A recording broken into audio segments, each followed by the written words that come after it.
Baiklah, selamat malam. Izin di sini saya akan menjelaskan mengenai analisa kapasitas untuk khususnya jalan perkotaan. Nah, untuk di MKJI sendiri itu di bab 5. Di sini di sebelah kiri itu kita sudah mempunyai contoh laporan inventarisasi. Dan di sini juga sudah ada hasil surveinya, data-data yang didapatkan bisa dilihat sendiri. Nah, dari data-data ini kita akan menganalisa kapasitas atau analisa kapasitas. Nah, untuk langkah pertama dari data ini kita lihat sudah ada penjelasannya di bawah. Kita akan menganalisanya. Nah, di sini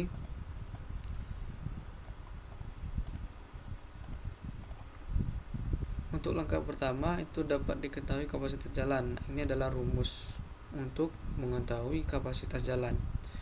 Untuk keterangannya bisa dilihat sendiri. Untuk C itu apa? CO, FCW, FC, CS, FCSP, dan FCSF. Nah, di sini dari data yang diketahui, untuk langkah pertama kita beranjak ke MKJI sebelah kanan. Itu adalah menentukan kapasitas dasar atau CO. Nah, untuk yang pertama itu adalah tipe jalan yang kita lihat. Nah, untuk tipe jalan itu 4 lajur terbagi. Maksudnya itu ya 4 lajur. Nah, untuk dari contoh laporan yang kita lihat itu dari data yang diperoleh, tipe jalannya adalah 4/2D, berarti 4 lajur terbagi. Berarti untuk kapasitas dasarnya itu adalah 1650 dengan catatan per lajur. Nah, berarti karena ini ada 4 lajur, jadi nanti di akhir itu kita kalikan 4. Itu untuk langkah pertama sudah kita dapatkan 1650. Untuk langkah kedua itu adalah FCW-nya, faktor penyesuaian kapasitas untuk lebar jalur lalu lintas. Kita lihat lagi ke bawah. Nah, di sini didapatkan nilainya itu 1. Untuk lebar lajur jalan 3,5. Kita lihat lagi dari hasil surveinya. Nah, lebar efektif jalan. Nah, di sini juga di MKJI dijelaskan lebar jalur lalu lintas efektif. Nah, di sini kenapa hasilnya 3, 3, 3, 3 dan 4? Ya karena ini hanya untuk satu lajur. Berarti karena di contoh laporan kita ini menggunakan tipe jalan 4/2D, berarti ada 4 lajur. Nah, di sini itu maksudnya adalah jalur kiri dan jalur kanan. Jalur kirinya 6,9 dan jalur kanan 6,3. Nah, berarti untuk satu lajurnya itu dibagi 2. Berarti sekitar 3, sekian. Nah, untuk mempermudahnya kenapa di sini dipakai 3,5 itu untuk mempermudah perhitungan. Jadi 1. Nah, apabila nanti hasil survei rekan-rekan itu mendapatkan hasil lebar per lajurnya atau jalannya itu dapat 7, itu akan lebih baik dengan hasilnya pas 3,5. Nah, dengan tipe jalan yang sudah diketahui, kemudian lebar jalur kita pakai 3,5, jadi untuk FCW-nya itu 1. Nah, kita dapatkan hasilnya 1. Oke, kita tandai dulu 1, dan kemudian kita lanjut ke FCSP, faktor penyesuaian pemisahan arah hanya untuk jalan tak terbagi. Nah, berarti kita tidak perlu untuk mencari faktor-faktornya untuk mencari nilai FCSP-nya. Kita lihat. Nah, untuk yang ketiga itu FCSP.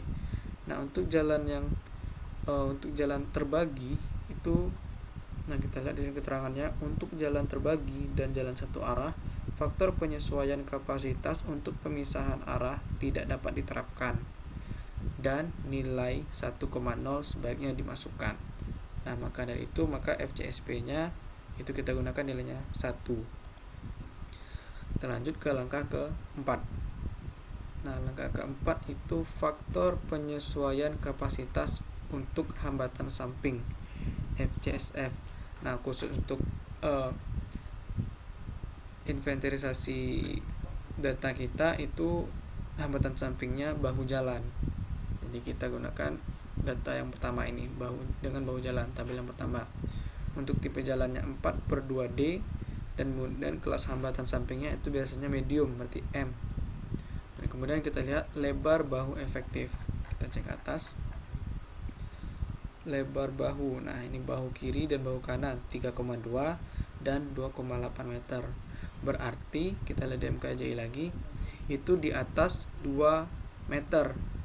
Berarti nilainya adalah tipe jalan yang 4/2D, kelas hambatan sampingnya medium M, berarti untuk nilainya adalah 1 kita pakai. Nah, untuk berarti nilainya 1 ya. Nah, di sini pas, berarti untuk nilainya FCSF itu adalah 1. Kemudian FCCS. Nah, untuk FCS itu adalah jumlah penduduk. Kita lihat untuk jumlah penduduk di bawah. Nah, untuk jumlah penduduknya tersendiri itu diketahui 387.000, yang artinya masuk ke kategori 0,1 sampai 0,5 karena ini satuannya dalam juta penduduk dengan nilai 0,90. Nah, berarti di sini kita pakai 0,90. Nah, selanjutnya karena semua data yang diperlukan sudah diketahui, kita langsung masukkan ke rumus. Nah, 1650 SMP per jam dikalikan FCW 1, FCCS nilainya 1, FCSP nilai 1, dan FCSF itu nilainya 0,90.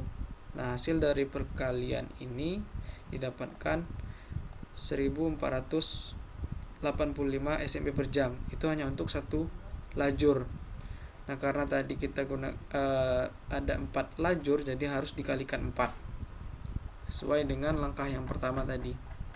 Kita lihat langkah pertama, nah itu per lajur, jadi harus dikalikan 4. Jadi setelah dikalikan 4 didapatkan hasilnya 5940 SMP per jam untuk 4 lajur 2 jalur sesuai dengan tipe jalan. Jadi contoh laporan inventarisasi yang kita bahas saat ini. Sekian, terima kasih dari saya.